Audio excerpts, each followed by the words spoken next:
Après l'épopée du Maroc au Qatar, en battant la Belgique, le Canada, l'Espagne et le Portugal de Ronaldo, le Maroc a fait fureur et a étonné plusieurs.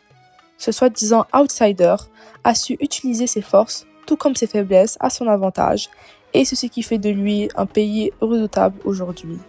Certes, ce pays est probablement l'un des meilleurs au football dans le continent africain, avec une jeunesse remplie de talent et des centres de formation très développés. Mais sera-t-il assez pour pouvoir le couronner champion de son continent? C'est ce qu'on verra dans quelques mois, en janvier, lors de la Coupe d'Afrique des Nations 2024 en Côte d'Ivoire. Dans cette vidéo, on s'attardera sur les difficultés que cette équipe peut rencontrer lors de son passage dans la compétition, sur l'effectif de ce Maroc, du Maroc de Walid Regragui, et on abordera aussi les atouts que cette équipe a qui pourront lui servir lors de cette CAN. Avant de commencer, n'oubliez pas de vous abonner, liker, partager et commenter si vous aimez le contenu, car c'est vous la force. Reconnu pour son fameux système de 4-3-3, qui lui a fait gagner à son équipe du Wydad de Casablanca la Ligue des champions de la CAF en 2022 et qui a fait avancer l'équipe nationale du Maroc très loin pendant la Coupe du Monde au Qatar. Regragui est un coach ayant un système très défensif, jouant sur les contre-attaques et laissant l'équipe adverse faire le jeu. Cependant, ce style de jeu sera-t-il le bon pour jouer cette Coupe d'Afrique? Les Lions de l'Atlas seront certainement attendus et devront faire eux-mêmes le jeu face à des équipes comme le Cap-Vert, la Zambie ou encore la Mauritanie. Mais en seront-ils capables? Comme on a pu le voir lors du match contre les Burkinabés, les Lions de l'Atlas ont su jouer avec le ballon qui leur a été laissé par l'équipe adverse et ont su faire un beau jeu et se créer des occasions qui n'ont majoritairement pas été concrétisées. Alors, on n'a pas besoin de s'inquiéter par rapport au jeu du Maroc face à des équipes africaines qui lui laissent la possession, puisque cette équipe contient plusieurs joueurs créatifs comme Ounahi, Ziyech, Hakimi ou encore Adli. Le problème ne sera donc pas le jeu de possession que le Maroc devra opter pour, mais plutôt la concrétisation des buts et la minutie offensive qui a été dure à avoir lors des différents matchs que le Maroc a joués contre des équipes africaines dernièrement.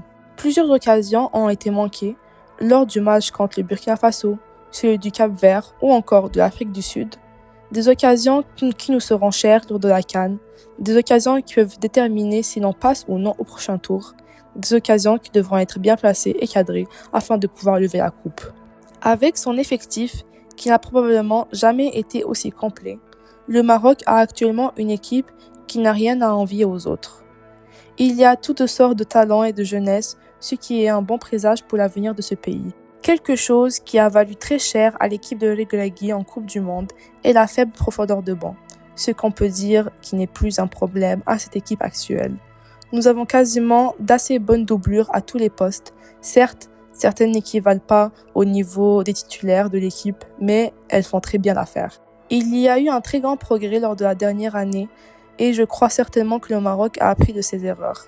Avec sa défense de fer, avec un Aguerd en forme avec son club, un Seiss qui ne se laisse rien passer, un Mazraoui très polyvalent et un Hakimi qui nous revient à son meilleur niveau avec son club, on pourra compter sur celle-ci avec certitude pour la CAN. Au milieu, plusieurs joueurs ont quelque chose à apporter à cette équipe. Des joueurs comme Amrabat, Ounahi et Amalah, mais aussi des joueurs comme Richardson, El Khennous, Saibari, El Azouzi ou encore Harit. Et finalement, on attaque avec Ziyech et sa patte gauche puissante, Adli et sa créativité, Zelzouli et son explosivité et Enesri et son jeu de tête. Chaque joueur complimente l'autre. Avec plusieurs joueurs évoluant dans les meilleurs championnats du monde, j'en suis sûr qu'avec détermination et rage de vaincre, le Maroc est l'un des favoris pour gagner cette Coupe d'Afrique. Tout le monde aura les yeux rivés sur les Lions de l'Atlas, et ceux-ci devront prouver à la terre entière qu'ils sont parmi les meilleures équipes du monde. Tout ça commencera par être le roi de leur continent.